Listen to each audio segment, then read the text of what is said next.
Brought to you by Moonbeam Multimedia. This is 16 to 1, a podcast about education, teaching, and learning.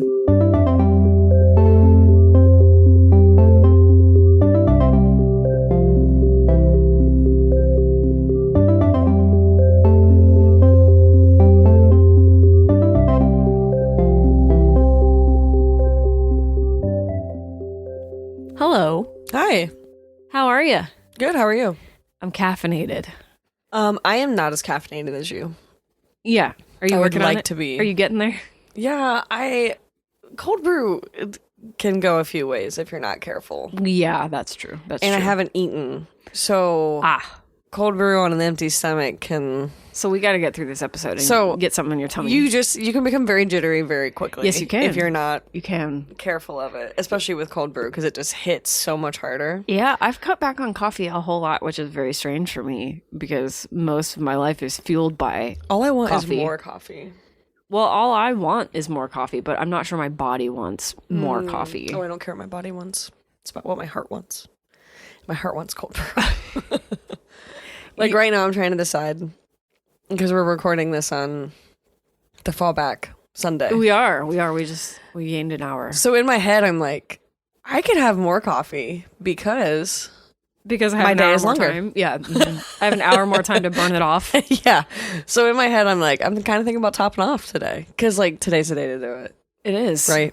We can just get a lot done today. We can be super productive, like more productive Or- than the entire week combined. Or I could just drink more coffee and play video games. That could also work. You need a day of rest. It is Sunday. We're It recording is. on a Sunday, which The is weird Lord's for Day. us. Yeah. He requires I drink more cold brew and rest. Okay. So anyways, Yeah. this is weird recording on a Sunday morning. It is. We don't normally do this. Our schedule's a little bit different. The last episode that we had was that fun guest episode with Heather. Thanks for joining us for that. That was a really fun one. We realized when we were already done that we didn't do some of the normal stuff that we usually do in the pod sequence of events. We So were too busy talking. yeah, we had a lot to ask. I think Heather it's to okay. say. Yeah, no. So For I'm it to just be saying. different with a guest. Oh yeah, absolutely. I agree. But just in case you were wondering what happened last week, we were just mixing it up a little bit. So we thanks didn't for- do any of our fill in the blanks. Yeah, we didn't. We'll catch you up this week, though. I'm sure you were dying to know the answer from the We week did what we before. learned. We did do that. We did do that, yeah.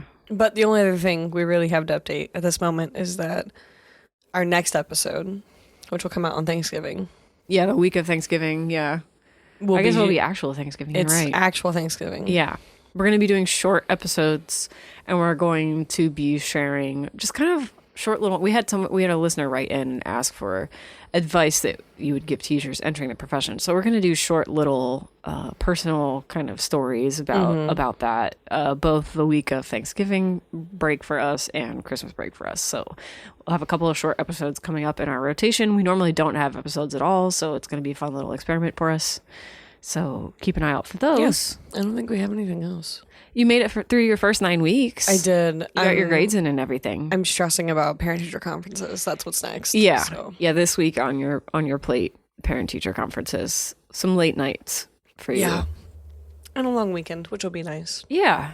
So this episode, Yes, this episode, we are we talking... just had an entire discussion about Christmas. Oh, we did. And we came back. We're going to cut it out. But we're planning our Christmas light situation. It's really important. It's important work. You can tell where our heads are. Somebody must do Once it. you get through the first 9 weeks, then it just becomes all about Christmas. And for as a soon minute. as I saw a post that was talking about like the sunsetting is going to be like at 5 p.m. this week. Yeah. And I think that as soon as that happens, I have to start, as Ina Garden would saying it, buying store-bought Store-bought serotonin, Store-bought serotonin. Mm-hmm. which is in addition to the rest of my store-bought serotonin. Store-bought is fine. And so Christmas lights are an ultimate serotonin booster for me. It's true. Me too. So anyways. So we'll soon be putting up decorations for various holiday seasons. Before we get to all of that, this week we are talking about... One of your favorite things. Yeah. We're talking about science, industry, and discovery centers Yeah. and their history. Yeah. And I definitely take for granted how much I grew up with around me. I think where we live in Ohio, we were uniquely situated to have access to so many of these types of things that I'm just like, oh, doesn't everyone have an arboretum right across the street from their parents' house, like I did. You know, Yeah, you grew up just a couple miles away from one of the examples that we're going Yeah. to talk about.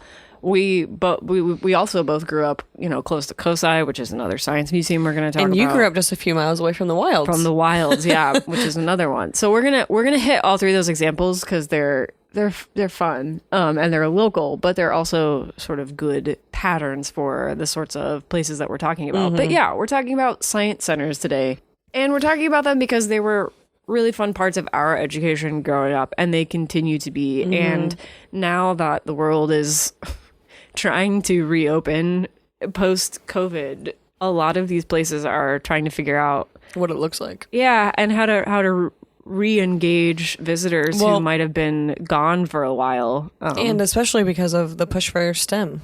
Yeah. I mean, these are some of the yeah. breeding grounds. That's like can be such a negative term, but I mean it like, quite literally here. You know what I mean? Like, your interest this in is where science. like these are some of those places. Yeah. You might wonder what a science center is. It's distinct from a museum. Yeah. Were you going to ask I was something? going to ask, is that museum we went to in St. Louis? The St. Louis City Museum. Is that that's a discovery center? That would have to be. I don't even know what you call the St. Louis City That Museum. thing is a walking insurance issue. Well, yeah. I think they got bought, didn't they? Yeah, they were talking so- about that day we were there. Yeah, there's a place in St. Louis. It's called the St. Louis City Museum, but don't go there because it's our secret spot that nobody else should know about. If we explained it, no one would believe us it was real.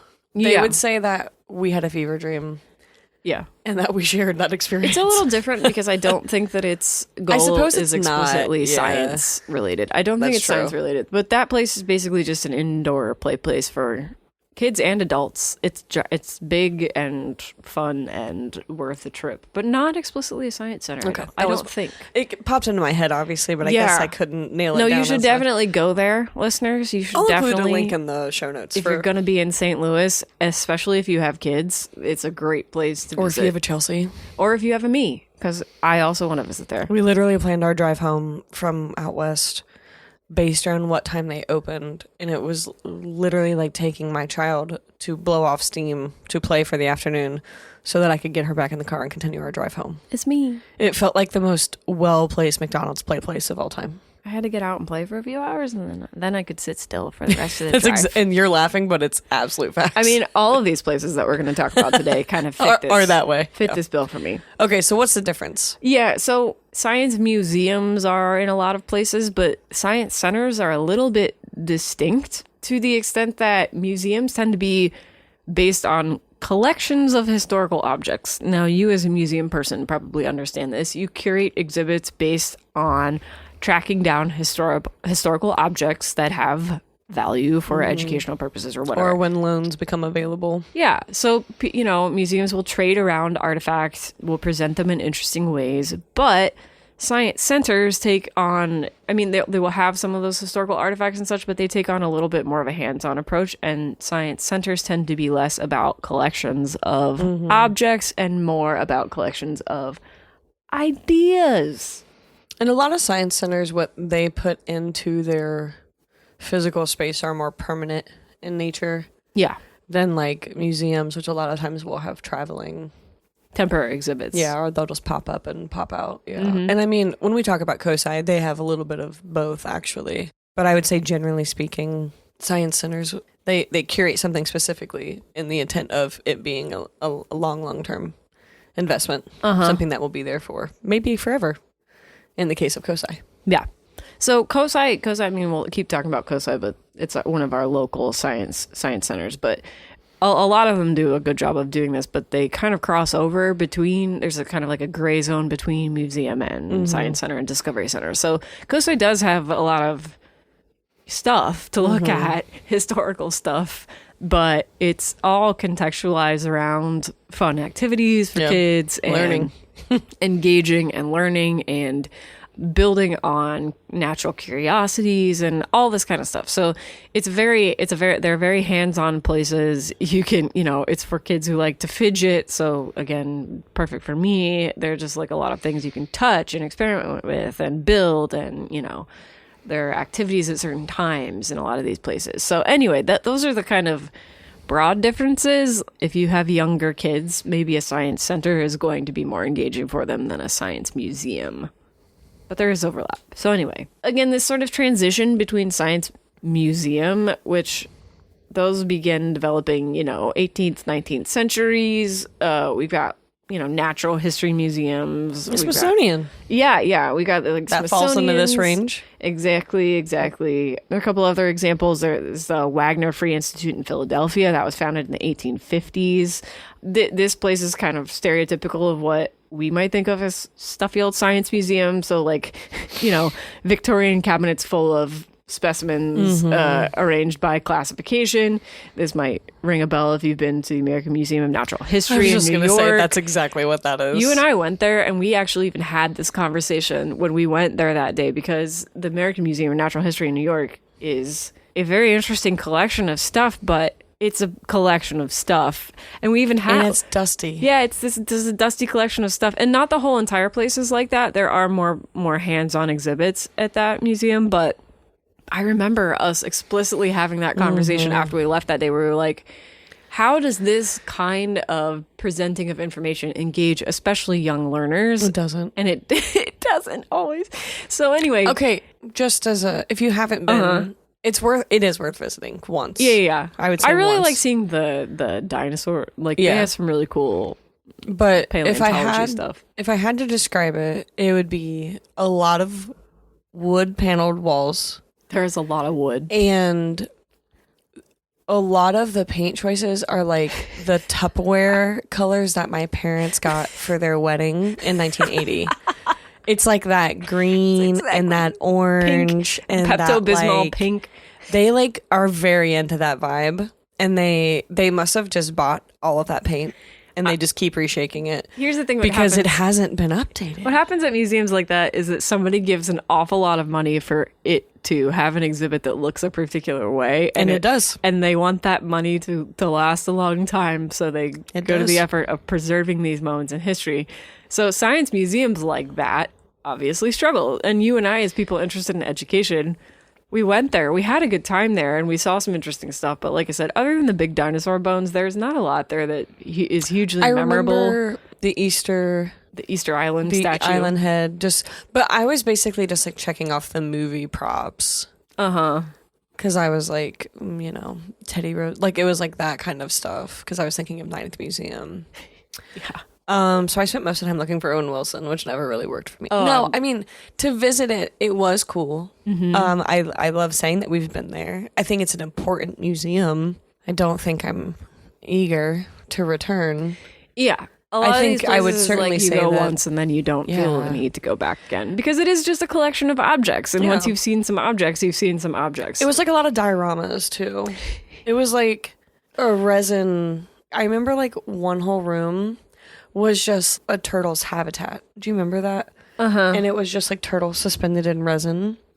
And like some of the turtles were like doing it, and like it was just like, I don't. Yeah, it was like a diorama of this is how turtles have sex. But it occurred to me wild. though that in somewhere like New York City, probably you and I have more experience with nature of that kind. And also because I remember there were people there that were obviously, from another country. And they just couldn't believe like some of the mammals. And you and I were like, deer. I just pulled one of these out of my backyard the other day. Yeah. And so I think that's also part of what you and I kind of had to reorient ourselves was that our experience growing up in pretty rural that's a Ohio. Good point. That's a very good it's not point. at all like what the kids in New York City see when they go there on a field trip. You're right. And they do go there on field trips. And they were actually like they field don't trips. See, like, I mean, I remember being like, okay, there's a groundhog. Wow.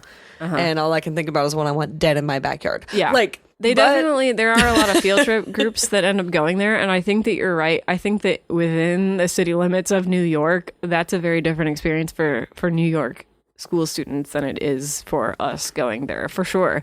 Because you're right. That is a lot of times their first taste of real nature. But I do think that museum did have us asking a lot of questions about the value of that kind of learning for young learners, especially. Yeah. So like I said, great museum, definitely worth visiting once. The building itself is just beautiful. But I would just temper your your hopes and dreams of that museum, because that movie made it way more lively than it really is. Right. So I think that actually that museum is a good one to talk about in this turning point that we see with education and museums and science centers, because the science center as such, I mean, it's pretty ubiquitous now, but science museums, a lot of them are either in the process of becoming more hands-on like this or already have. And then there's kind of like this, yeah, go ahead, sorry. We saw that day. As we were going through that museum, we could tell that they had done complete overhauls of rooms. Yeah. And so it's obvious that they're in a growing pains moment, they even for talk sure. about it. They're like, we're aware that pedagogically, they even talk about it that way. They're like, look, this museum is not up to modern standards of how to engage young learners with sort of interactive stuff that doesn't bore them to tears. That museum is perhaps a little bit behind the rest of the times here, because this science center movement as such, which puts this greater emphasis on, technology being used to educate. We see a lot of screens going into museums these days to make things digital and fun, which, Touchscreens. has its own set of challenges. Personally, I think I'm not sure I want to just have a room full of touchscreens either when I'm going to a science museum. So, different I think there's a concerns. middle ground. Yeah, for sure. But this science center movement kind of starts in the beginning of the 20th century. We see a few major institutions.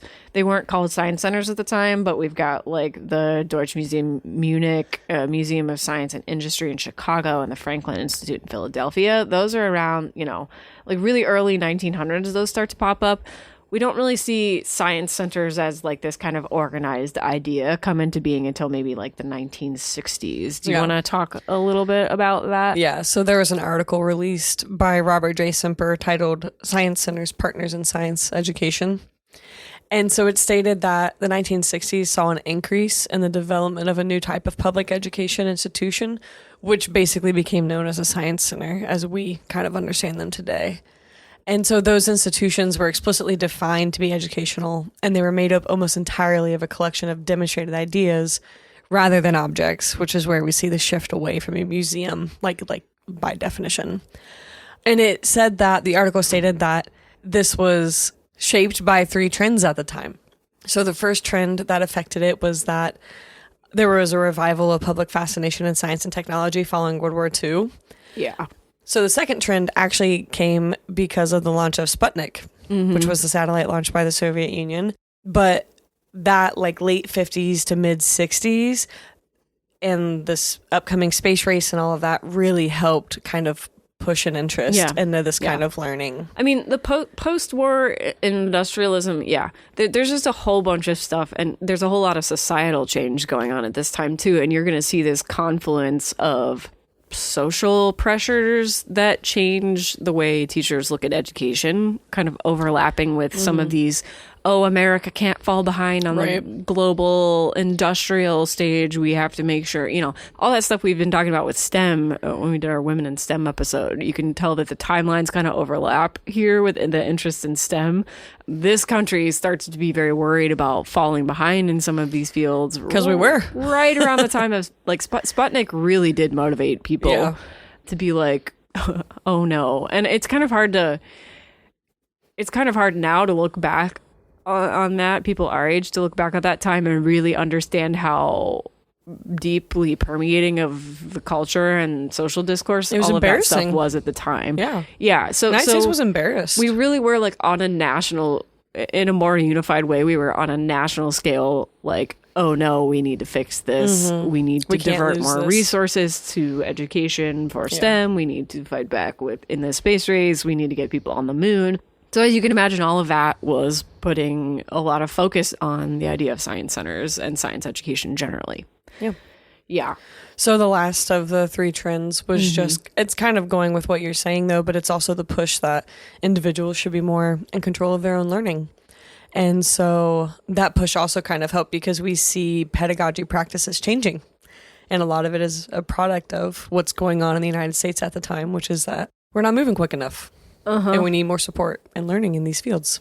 Yeah. there's a bit of a countercultural trend that emerged in education generally here. I mean, it was going on across the country, obviously, but just we did a lot of reacting against authoritative structures and all of that kind of stuff. And that kind of thinking made its way into education circles as well. Yeah. So a science center is a great place for somebody who's less interested in it, kind of top-down, sage on the stage, formal, rigid structure of education.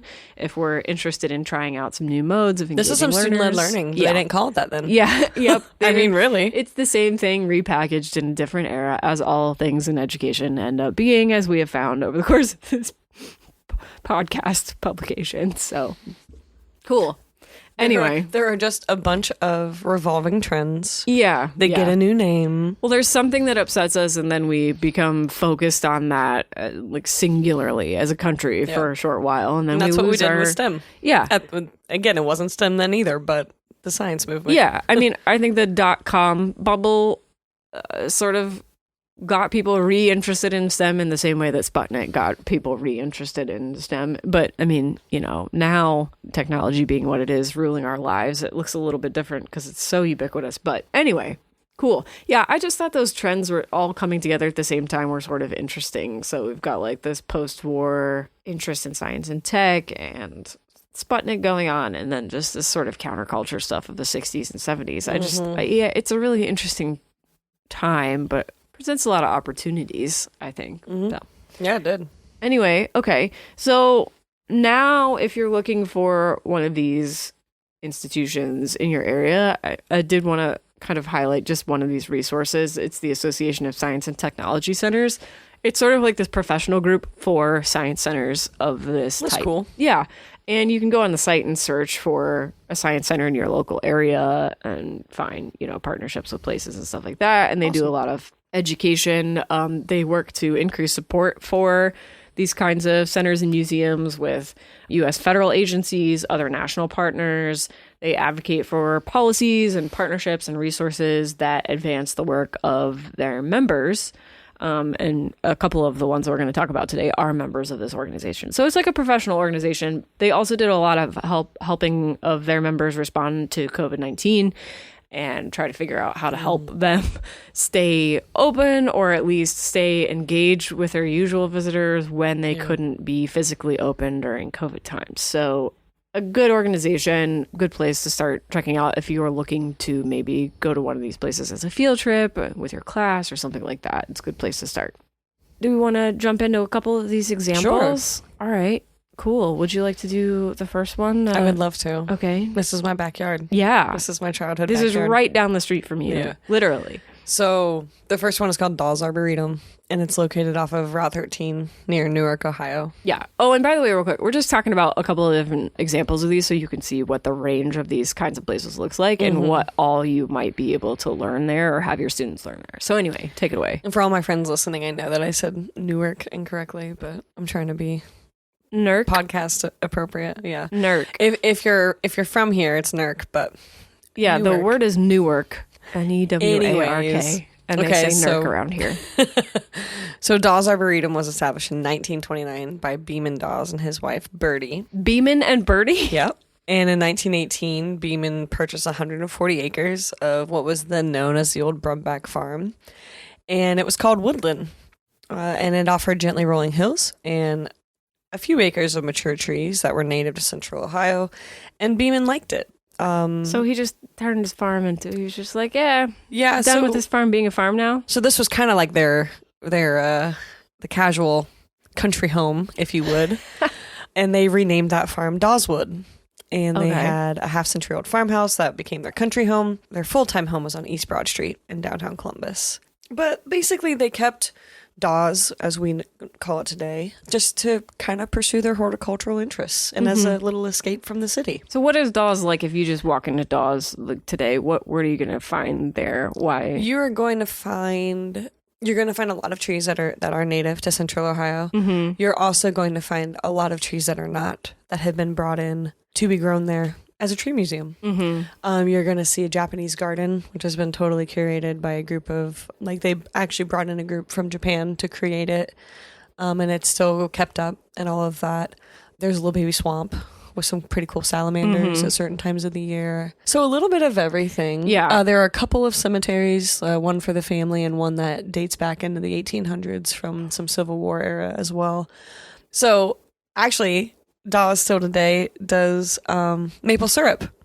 And their original 50 trees were planted in 1917. And still to this day, you can drive by and see the little bags hanging off. And they pull out the syrup. And my dad and I have done, oh gosh, we've spent so much time there with my parents and all. But my dad and I, have you ever had that comes straight out of the tree? Mm-mm. Oh my goodness. It's rough. Is it? It is not what we know not as syrup. sugary? Yeah, but they'll empty up those bags and they let you try it if you want to. And I was like, oh, I'll do it. I love syrup. That's not syrup. The taste's a little weird. Yeah, So they still do it. Yeah, they do. So they have a lot of things that sounds a little bit museum-ish because Yeah. it is this outdoor park of all of these different trees. But they also do a lot of education, visitor education, and that's the kind of hands-on part of Dawes. They do it's a lot of conservation demonstrations. Yeah. They actually have a wildlife center, don't they? They have animals in the Yeah, they have a bird butterflies study and birds and Yeah. they've got a cat. They have an indoor, more like a deserty kind of biome indoors, but they've got in their visitor center. yeah in the visitor center. But they run demonstrations all day. There are They have tours, bonsai and- curators that come in, and they have a whole section of bonsai trees that are kept inside. And but this is all from their website, so I'll share it. But the actual arboretum itself, Dawes Arboretum, was founded in 1929 officially. By that time, over 50,000 trees had been planted, and the grounds had doubled to more than 293 acres.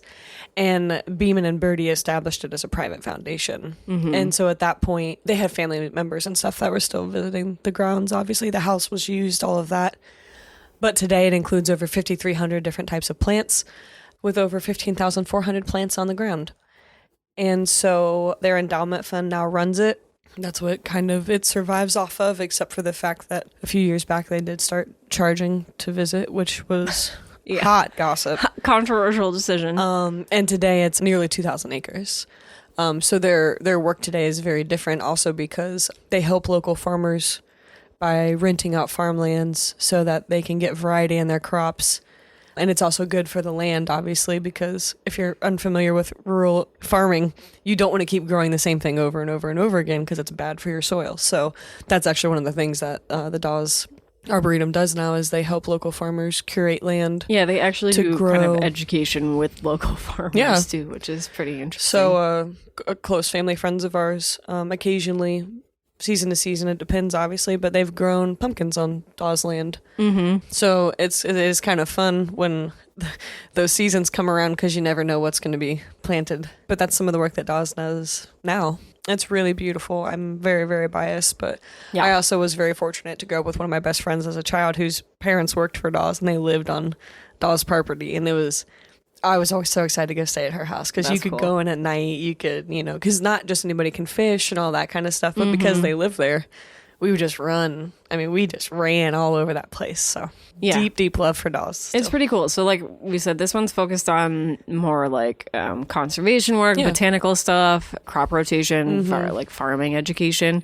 So a little bit less broad than some of the COSI, which is what Yeah. we're going to talk about next. But if you're looking for one that's really focused on life science and plants and And they offer a lot of classes and Yeah. things you can go and do. They always used to do, they do luminaries, obviously, in the holidays. But one year, my dad and I went and did a night walk, and they taught you about how, as your eyes adjust, how your ears take over and stuff like that. So even though we were not on paths that we would normally walk and parts that we were unfamiliar with, it was really cool to learn. I probably won't ever need that. I hope not. But, and all of our local schools go and spend a week at Dawes. And so every single day we get bused there and do the outside education and stuff like that. It's just, I couldn't be a bigger fan. So just really beautiful, and you can see so much. And like I said, you're gonna see trees there that you won't see anywhere else, and it's because they've been brought in for the purpose of learning. Yep. That's the education of it, is that you have a chance to see things you wouldn't Yep. otherwise in Ohio normally. So cool stuff there. Okay. So the next one we're going to do is called COSI, one of my personal favorites. It's the Center of Science and Industry in Columbus, Ohio. located on the banks of Did you like my note? everyone's favorite river, The mighty Scioto. the Scioto River, which is spelled like Scioto, but said like Scioto. Another weird Ohio thing you're being introduced to. So I can't believe you're harping on my declaration of the mighty Scioto. The mighty being everyone's Scioto. favorite river. Scioto. That's one of Sure. those notes I throw in to see if you actually read what I type. I did. The mighty Scioto. Okay. It's a beautiful river. Yeah, it is. It is really nice down there too. It's got a nice bank. Sure. I have no qualms with your characterization. I'm sure it's a lovely river. Well, Well. Well, I never. I never. How dare you speak about my river? I mean, it's a fine river. I'll say now. Okay, so COSI, again, the Center of Science and Industry. This is a very typical science center experience and one that I love and will, promote as long as I am alive and as long as it exists. So the original idea for COSI, it happened during a business trip to Chicago in 1957. This is from the history of COSI from their website. So basically, there's an account executive for the Bayer and Bowman ad agency. He travels to Chicago. While he's there, he visits this Museum of Science and Industry. When he returns home, he's like, oh, we should have one of those. So he turns it into his plan. He just copies the idea from Chicago.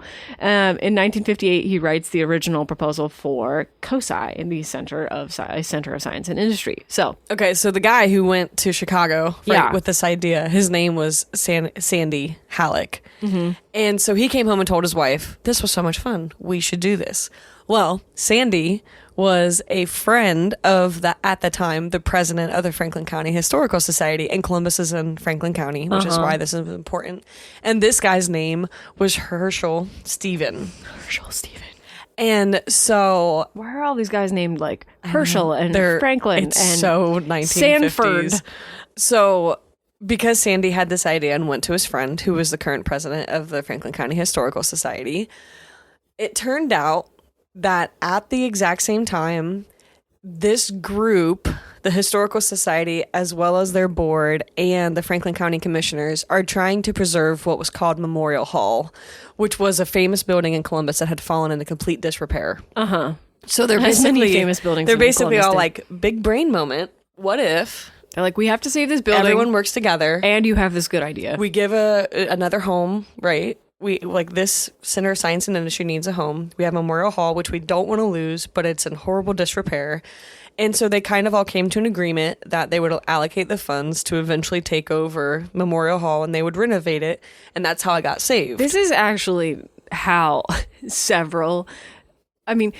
this model of a science center or museum or discovery center or whatever coming into an older building to It's so revitalize great. a downtown area is one that you will see a lot. There's actually a place in Newark called The Works that followed the same model. same They thing. moved into Yeah. like old manufacturing and industrial buildings in a kind of aging city center, and they come in and try to revive these places. So COSI is another example. Yeah, of so that. they took over Memorial Hall. That's what they redid. They ended up getting the funding for it to renovate it and turn it into what we would now call COSI, the original COSI. But that original COSI was super close to the double-decker Wendy's that existed. Double-decker Wendy's. And if you're unfamiliar with Wendy's history, that's an Ohio brand. Dave Thomas was an Ohio boy. True. And so that was part of the appeal of that area, was that the historical Wendy's was there as well. So come get your science and then come get a hey burger. man, my mom and I did that a few times. It was a great afternoon. Okay. But so as they're establishing it, they ended up working with another guy. Are you ready for this name? Walter English, Oh my gosh. who was on the Historical Society's Board of Trustees. And he became COSI's most enthusiastic backer. And he was actually the one who served as president and chairman of the Historical Society and of COSI. And he helped to make sure that financially they were stable during those early years when the craziest of work was being done. And so in 1963, it was all remodeled. The new center was ready. And they ended up putting in the cyclorama, which was really, really popular. And it included a quote from this nobody that nobody ever has heard of or cares about in Ohio, our very beloved Senator, John H. Glenn Jr. And it opened on Easter Sunday, March 29th, 1964, with 5,000 guests attending, and they paid 50 cents for an adult and a quarter for children to attend. Wow. And so it worked, and they stayed in Memorial Hall for 35 years. So that's where you and I went to COSI. That was when we original were rat kids. basketball. That was original diorama. That was all the John Glenn stuff. Yeah. They have since moved out of it and into Yes. a new location that is especially for them because it became very popular. Yeah. And Now they sit. That's it where really they sit now, is outgrew on its the space. Yeah. Scioto. Now it's on the West Broad. Scioto. They had an internationally renowned architect do the work, and it's 320,000 square feet. Yeah, it's huge now. Mm-hmm. They've welcomed more than 33 million visitors from 50 states and numerous countries since 1964. So this place, if you haven't had the opportunity to go to a place like it, I would bet it's pretty stereotypical for a science center. They cover a wide range of topics with both permanent and temporary exhibits that come and go. We actually went with some of our friends last year. There was Spring. Was that this year? Yeah, I guess. 2022 spring. Spring of 2022, there was a Marvel exhibit that we wanted to see, and it was like a lot of really cool So well costumes done. from It all the is. movies and interactive stuff. Some of the original comics. Yeah, a lot of cool art from the original comics. So they'll have temporary exhibits like that. They have nights for adults where you can come and like drink beer in the museum after hours and come and listen to a science demonstration of some sort. They're usually learning based, no matter what it is, even though it's still fun for even adults or whatever. So they'll have events like that, but a lot of it is focused around kids, and they have just really interactive demos like Body Worlds. I don't know if you've heard of that. That kind of exhibit tends to come to places like this and has visited COSI. They had the Titanic exhibit a while back. Right now, yeah. Doc McStuffins. Oh, The exhibit is there, so I'm sure that's probably a huge draw for little kids. But, it is, I'm sure. but I also love they do stuff like on alternative energy and things like that. Coal, the history of coal mining in Ohio was and continues to be a big part of the COSI Museum experience. They used to have like this, and they still actually have the old one, the mine elevator. When they built the new one, they included some throwbacks to the original. Yeah, in the old building, they had this mining shaft elevator recreation that you're supposed to get in this little wooden elevator. You push a button, and it demos what it's like to ride a mining elevator down to coal mining, and the thing shakes. And they moved that from the old location to the new one, and I make Kate get in it every time we go.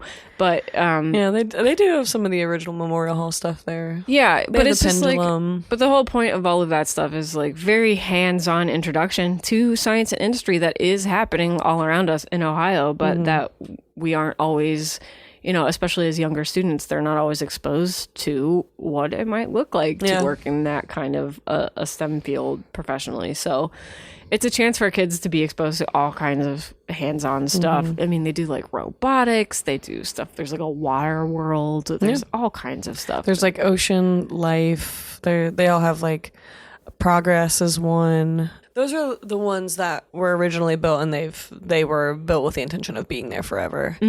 So there's like a group of those that are the originals and which will always be there, and then there are traveling exhibits that come in and out, or just like special things that pop up. Yeah. They had some John Glenn stuff, of course. But it's all very hands-on is the idea. And they have, throughout the day, there's a schedule of experiments and demonstrations. This is like the stuff where you can see people like using liquid nitrogen and breaking stuff. And the rat basketball is what you were talking about. Rat basketball is my favorite of it. What is rat basketball? It's exactly what it sounds like. They've trained these rats to play basketball. Little baby basketball hoops and rats, and it's great. But my mom, when I was growing up, when she used to take me to the original Memorial Hall one, she hates rodents of all kinds, and so I was too young to be like doing COSI by myself, but like I was old enough to be in a room. Old enough to think rats were cool, though. Yeah, old enough to like want to watch rat basketball, and it used to just be in like the center of the room. And I remember my mom would be like, "You're gonna stand right here. You can watch whatever, however many quarters or whatever rat basketball." And she's like, "I'm gonna be at this door, and you're gonna come right back out." Because she wouldn't come in and watch them. So she would always stand outside and wait for me to watch them, and then, I'd have to report back. But you're going to go over there and watch the rats. I'm going to stay over here. But today, COSI has exhibits that travel to schools and things like that. They have like a mobile planetarium that they'll put up places for, especially for schools that maybe don't have the funding to go to COSI. They can bring part of COSI to them. So I did a 21st century grant program. This has been years ago now, but we brought in COSI for a day, and they brought the rats, and they did, we did a lot of stuff that you could see at COSI, but for especially kids in Southeastern Ohio who can't get there as easily. It's definitely worth it to check it out. And a lot of these places that we're going to talk about, a lot of times they'll have all kinds of partnerships with school districts. So, and they'll have like discounted rates for group visits and stuff like that. And they have certain days where teachers can get in for free. Yeah. They have days where students under whatever age. So you just want to keep an eye out. But the other thing is that when I was growing up, I was in Girl Scouts, and we used to always get to go do an overnight at COSI once a year for the Girl Scouts up until you aged out of it. And it was so cool to stay in COSI for the night. That was like unheard of. So they do a lot for Central Ohio, and it's definitely, I feel like now when we go, I'm like, oh my gosh, it's so expensive. And then I remember what I'm paying for, and I'm like, it's worth every dollar, Yeah. I mean, it definitely feels that way. It can be a little pricey, especially if you're just going as a regular adult human who's like not there on a field trip. It feels a little more like, oh, okay. And especially when we're too big to play in most of the stuff. Yeah, except that doesn't really stop me. I climb all over the stuff. As long as it doesn't say no adults, I'm probably going to try to play on it. That's just the rule of things. So I remember when I climbed in the little spaceship thing. Anyway, there's a lot to do at these places. It can be as fun for adults as it is for kids. Just something to keep in mind. If you as an adult haven't been to one of these places in a while, it's worth a trip. It's worth a trip to know how much science education has changed even since we were kids. Because I think even the earlier iteration of COSI, the one that you and I grew up with, felt maybe a little more like a museum than a science center. Yeah. And that's not to say that it wasn't interactive, because it totally was. I remember playing in the bubbles, like making what? Yeah. Like, they're just all kinds of stuff. I remember the Cracker Jack wall too. Yeah, it was very interactive, but I would say that even over time it's evolved even more toward, this hands-on approach, and certainly like it's basically like a giant building full of fun stuff for kids. So worth checking out, and worth knowing just like how exciting science education can be these days. It can be. And this is coming from like, as Katie, talk about it, I'm not science brained, and I still loved doing this stuff, and I still enjoy it, so I think I think you are science brain. Well, thanks. I think maybe differently science brain. Sure. But I just mean my general, that isn't where I normally align. Yeah, it's not like you're professional. Yeah, no, it's not your professional, but it's still fun. Yeah. But COSI makes science accessible to people of all backgrounds. Yeah. And I think that's really the point. Like what you're talking about, the power of how it appeals to somebody who doesn't come from a science background. That's kind of the point. So, all right, cool. Would you like to move on to our last example? This is you and I both. My uncle volunteers at this place, so we have some personal connections. And you have a coworker who works there too, don't you? In the summer, yeah. So this place is called The Wilds. It is also in southeastern Ohio. It is an outdoor conservation and education park. So why don't you describe the Wilds a bit?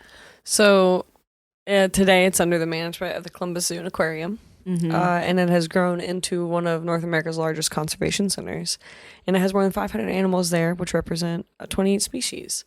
And there's even a particular kind of deer that lives there that's only aligned in captivity, and the Wilds has some of them. Mm-hmm. The Wilds also does breeding programs to try to help reintroduce rare animals into the wild.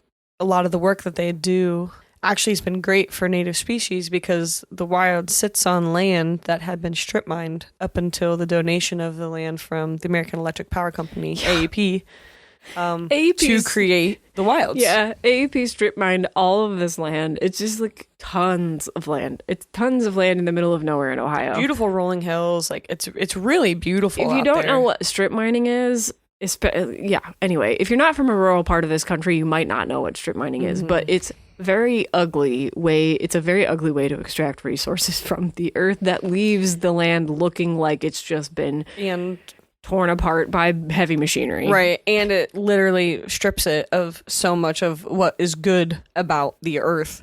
Yeah.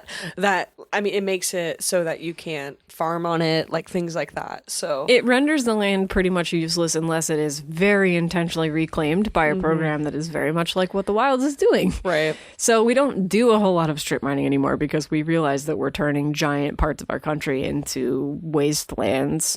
But this is a great conservation effort that has come out of that practice. You know, now we have to just contend with fracking everywhere. Right. So anyway. So in the 70s, that's when the planning sort of started for what would become the Wilds as we know it today.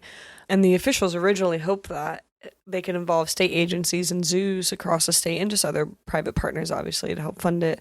And they wanted to use that land to breed and study zoo animals, basically, and large pastures that would more closely resemble a natural habitat. So in 1984, they established a nonprofit called the International Center for the Preservation of Wild Animals, Incorporated. And then they also received more than 9,100 acres donated from the Central Ohio Coal Company, which was part of AEP, which is a great deal of Ohio's power supply. American Electric Power. It's the same one that we've talked about in a couple of different episodes. They're the ones who also have a presence in Texas and who have had a whole bunch of problems with grid stability over the years. But anyway, yeah. So it didn't actually open for another 10 years. There's a lot of work that had to go into it. Like Chelsea already talked about, the land was, some of it was in pretty rough shape still. It was a mess. And not suitable for animals even. Until they had to give it time to start to. Absolutely. I mean, it just looks like it takes a long time. It looks like big piles of sheer rock face is what it looks like when it starts. So, yeah. So early on, they had some challenges, of course. They especially were concerned with financial troubles that they had. And yeah, these places are expensive to run and fund, by the way. Yeah, and the big groups that had been involved in it, they all dropped out of their support. And so that left our Columbus Zoo, which purchased part of the nonprofit and became its manager in the early 2000s to try to salvage it. So it had been kind of just, the bottom fell out from under it. These groups that originally had said, you know, we're going to help support it financially and make sure they have access to resources and things like that. One of the groups went defunct, but all the rest just were like, it's too much. So the Columbus Zoo stepped in. And so now today, I would say it's thriving. They offer safari tours, they have zip lines, they have lodging, horseback riding, fishing, educational camps. Yeah, it's a big enough deal now where people in Maryland were like, oh, where are you from? And I tell them Ohio, and they're like, oh, we're going to the Wilds. Yeah. I was like, oh, okay. And their annual attendance is it's around 120,000 people every year. I would say that if you're unfamiliar with it, the safari tours are very, very cool because you sit in an open top bus and drive right through the animals, and sometimes they're in your way. Yeah. And sometimes you are, just part of their day. And they also have a tour that I really want to do, which is where they put you in the back of like a F-150, like an actual bed of a truck, and they take you out to feed them. And that's how you get up and close with some of the rhinos and things like that. So the Wilds will make news every few years just because of occasionally the breeding efforts are successful. And so a lot of times, like I said, they're working with the Columbus Zoo, which historically has a pretty good track record as far as conservation efforts. So the Wilds and them kind of piggyback each other and try to help support. Like I said, they have rhinos and they've got giraffes and they've got some the deer that are only available there. And so it's kind of cool to see these animals living in southeastern Ohio. Yeah. Because it's not so you kind of normally where they would be. So right. it is very fun. And they did have a baby rhino a few years ago, and that was very big news when it was born. So you're going to find traditional, other than the safari tourist stuff, you're going to find like, traditional outdoorsy stuff. So like, are there campgrounds there? Yeah, they have those yurts you can stay in, and I'd really like to do zip some of that. lining and horseback riding and fishing. But there's a lot of educational programming, and that's kind of like where this becomes more like the science centers that we're talking about. You can learn a ton, which is partly also, why my uncle volunteers there, because he loves learning about all of this. He stuff. helps track the bats and stuff like that. Yeah, but he also walks the fences and tracks animals, and the other thing that's really popular that this land is kind of becoming even more unique for is that the birding that occurs out there is kind of unmatched, and people have seen birds there that it hasn't really made sense to see some of them. So sometimes that'll be in the news where You know, there's a different bird that hadn't ever been in, you know. So it's just it's so much land, and they've done such a good job of giving it back, you know. And so it's really cool to see what they've done with it. And it's a little bit of a hike to get out there. I would take your Dramamine if you're prone to car There's sickness. no direct route there. There isn't, but that's what makes it so great too, is that it is so isolated. So. Yeah. And I think that's why it's worth the trip, is because, again, even if you're just sort of living in normal suburban America, this sort of experience is Doesn't not one that exist, you're going to get very often. You got to get way out there, and you got to get isolated from the rest of human civilization to really become, you know, embedded in this sort of learning in the way that it. Yeah. Anyway, it's exciting. There's a lot of opportunity. A lot of field trips and stuff will be happening out there too. I think you've even taken. When I worked for that 21st Century Grant Program, we took a group out there. We were going to actually take a group of our seniors there for the senior class trip, but it didn't work out. But they're very, very welcoming and eager, and it's worth your day trip if you're traveling with a group of kids. They've got lunch options and things like that, so you're not just like stranded out in Cumberland without any food. But the other thing, when I was researching about it, it talked about Jack Hanna is a big deal, and Central Ohio Zoos and Columbus Zoo and all of that. When they got the land, he took a helicopter ride over all of that area, which was going to someday become the wilds. And one of the quotes I was reading from him was talking about, like, he imagined that's what heaven would look like, because he couldn't believe it had existed in Ohio, and he was so excited about it. So it is really beautiful out there.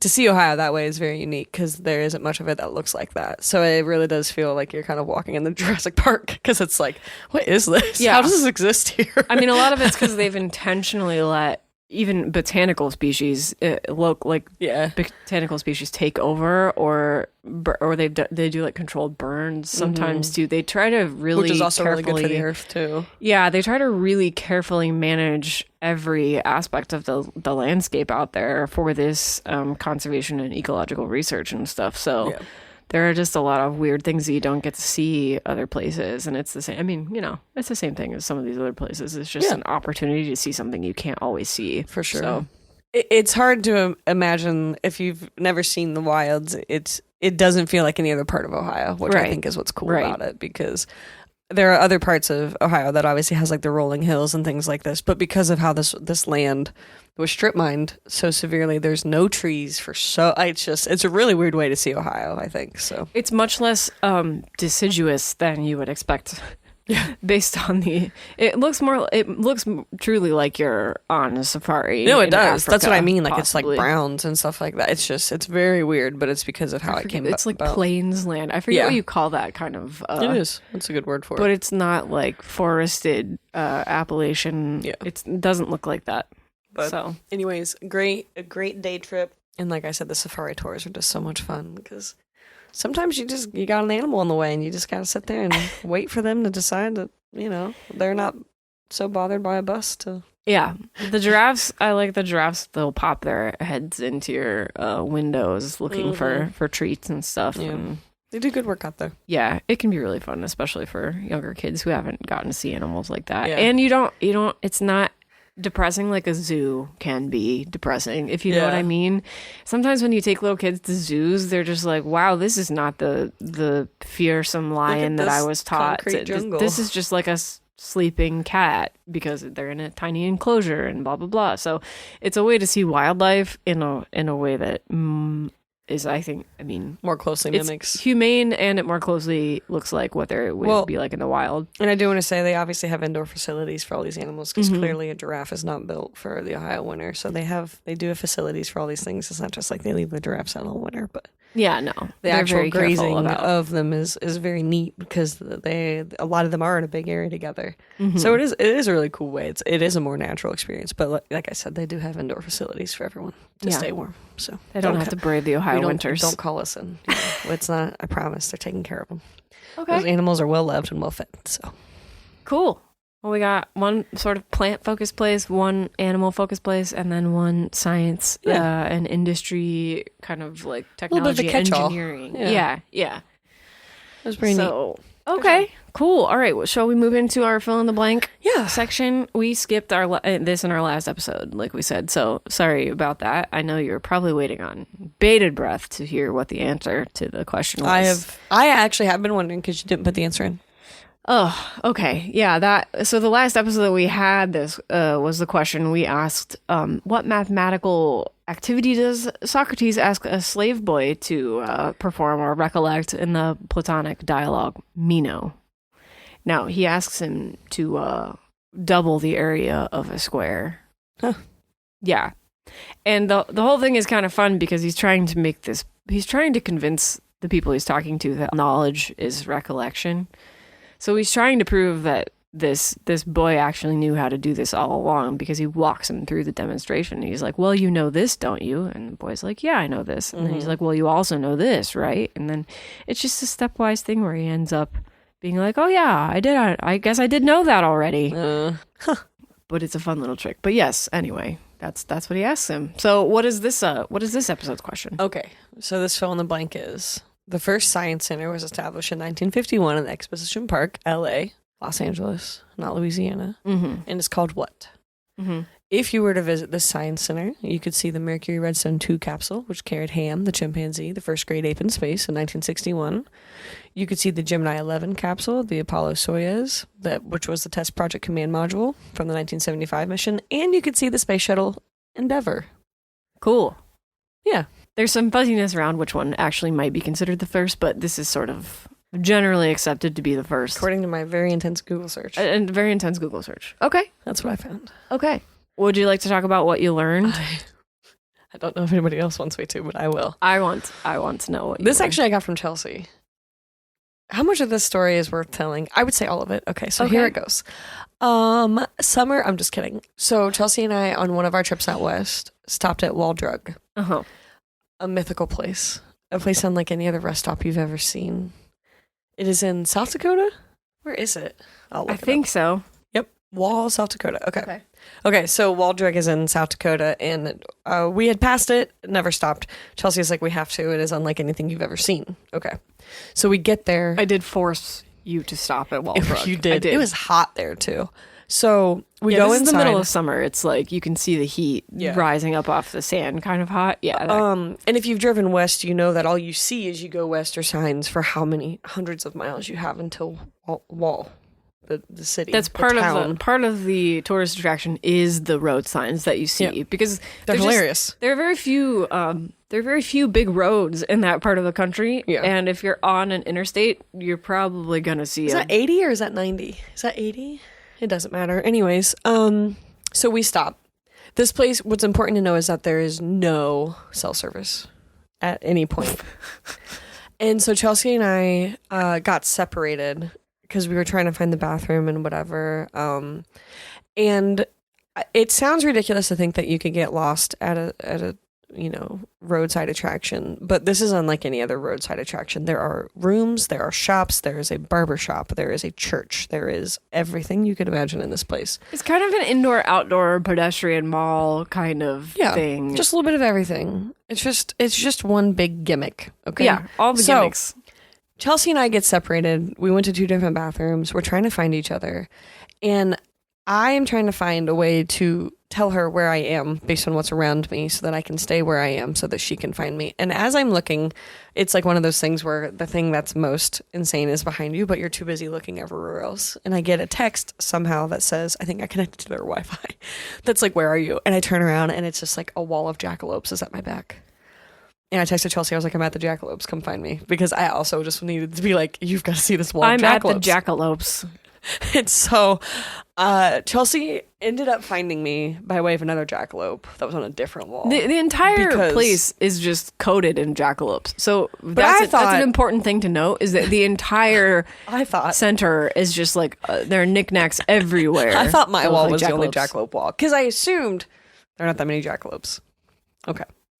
You assumed each other incorrectly. We looked at the jackalopes for a very long time. We discussed buying one.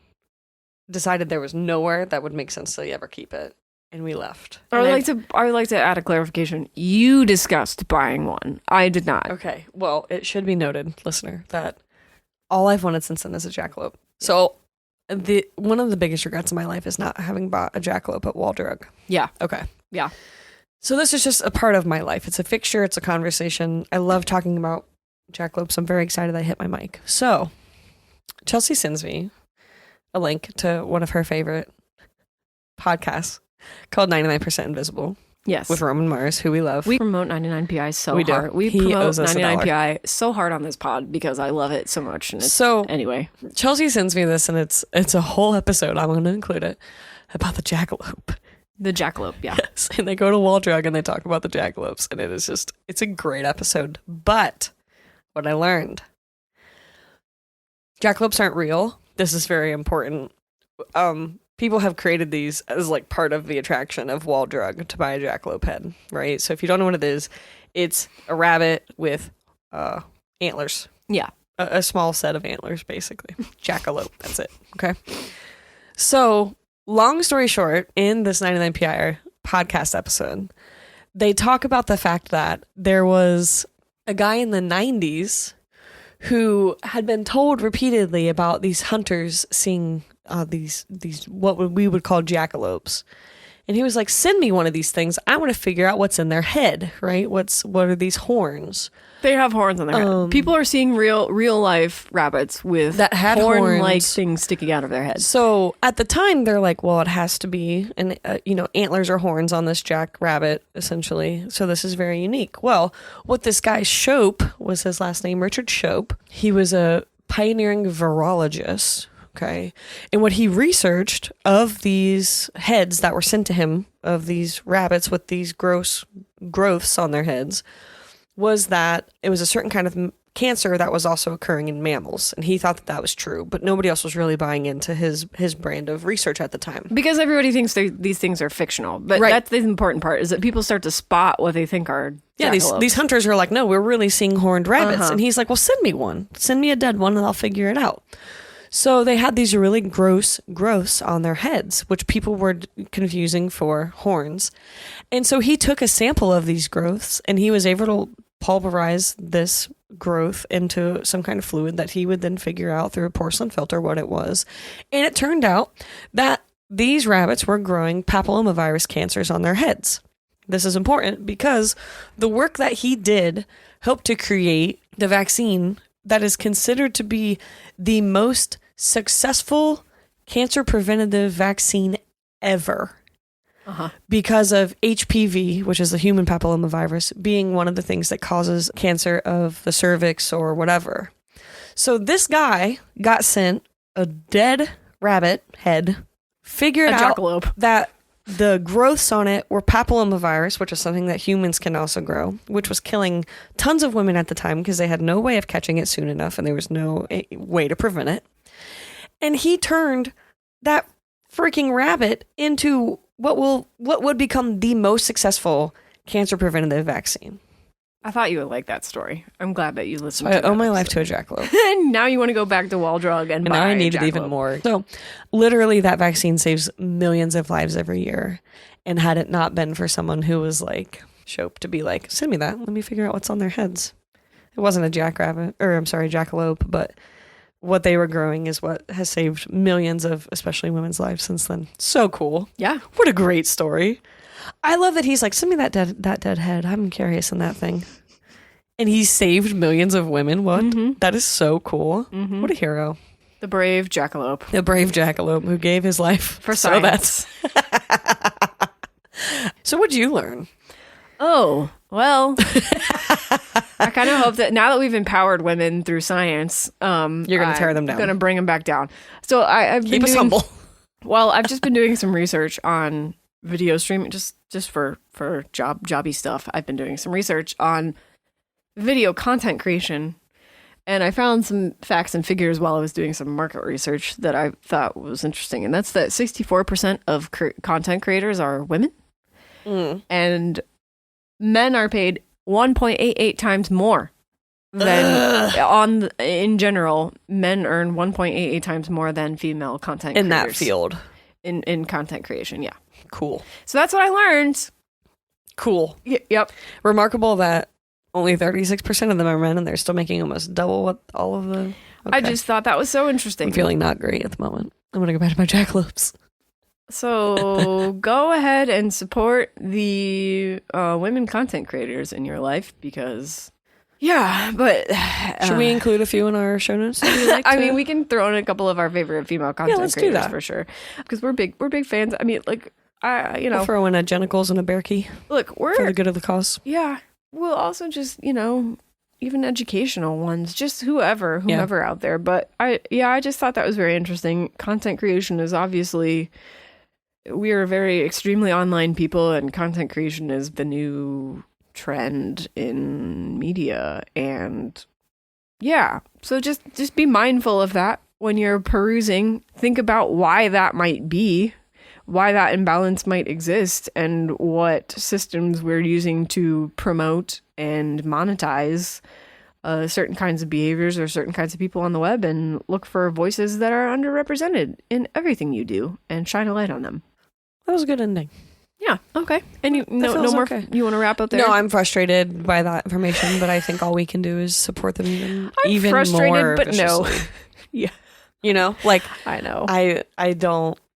It's frustrating. Yeah. And there are incredible women content creators out there doing some good work. So. Yep. Hey, we're female content creators, as it turns out. This pay is us more. content. We are creating content for All this you. content. Full of content about jackalopes. We got some more content. Jackalope content. Disappointing. Science nerd content. All right. Well, okay. Well, any final thoughts? What no, have I'm we just kinda learned sad. anything or come across anything fun this week? We do you want to throw in it? We watched What if another we- Harry Styles movie called My Policeman, which was interesting. It was good. I liked it. Yeah. We got through Trick or Treat, which was really cute. We had a lot of fun We costumes. ran out of candy. We had a lot of trick or treaters. We're gonna venture into popping our own popcorn. Oh yeah, we've been popping our That's own been popcorn. fun. The first one was a horrible disaster, but since then it's gotten better. I might have used a few too many kernels the first time. And A little bit too much of the flavacol. there you go. So there's this stuff that you order that you're supposed to use to have a recreation movie theater butter. I think it's called flavacol, but It it is. comes in like this little. It's flavorful. It looks like what milk used to be in those. It looks like a cardboard tall cartons. milk. Yeah. Yeah, milk carton. It looks like a milk carton, but it's this orange powder stuff. And I thought it was going to be kind of just like your typical salt, but let me tell you, it is the saltier than saltiest salt. And you don't need to use very much of it. So the first time we made it, it was too salty and too much. yeah. Like quantity. I'm was getting it stupid. under control. It is I think. I think I've learned a more proper balance. We watched that. Yeah. I feel like we watched something else. Oh, we're still on our Love Is Blind kick. Yeah, y'all watching Love Is Blind? We actually gotta finish that. We gotta finish the last episode. Oh yeah, we need to do that. We love trash television. American trash culture, as much as it is trashy, I still think it's it's just, Yeah. it's a fascinating glimpse into psychology of a certain sort of person, and I love watching it, even though it's trash. Oh, it's awful. I watched the Tegan and Sarah show on Amazon Prime. That was really fun because I loved Tegan and Sarah when I was in high school and college. So that was really fun, like a kind of a coming out story of becoming. We also just added to our list the new Stanley Tucci show, so we will have to update on that I wanna see that. once we get through the Tooch. That huge. I love the Tooch. Okay. I think that's Anything else? everything. Yeah, I mean, I've been reading some stuff, but it's all about Taylor the Swift's internet. new album. Oh yeah, I've been just on listening to that repeat. Yeah. Mm-hmm. Did you sign up for tickets? No. Oh, okay. I No. wasn't sure if we were there or not. Listen, Are I you feel thinking like about it? having missed the Taylor Swift train until very recently, like I never. Oh, I didn't. I I know was you always- didn't, but that's why I'm listening you to get this us one so tickets? much. Well, maybe I'll have to. Yeah, I think we already missed up on the sign up, but Sad. Taylor Swift, I know you're an avid listener. Great work. Okay. Big Anything fan. else? No. Ready to wrap it? Survive. All right. Surviving with less daylight. Yep. Survive with less daylight. Thank you for sticking around. Like I said, our next episode's going to be short. Then we'll have one more in between in early December, and then we'll have another short one. And then for- another short one. I think that about wraps it. We'll see ya. We'll see you in 2 weeks. Bye. Bye.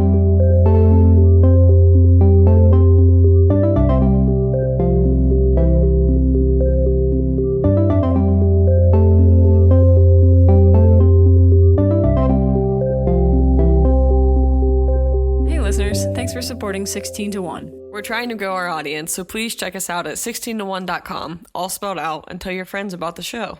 On our website, you can find links to follow us on social media, an archive of all our old episodes, and a contact form where you can get in touch. Thanks again for listening, and we'll catch you next show. You're the outlier.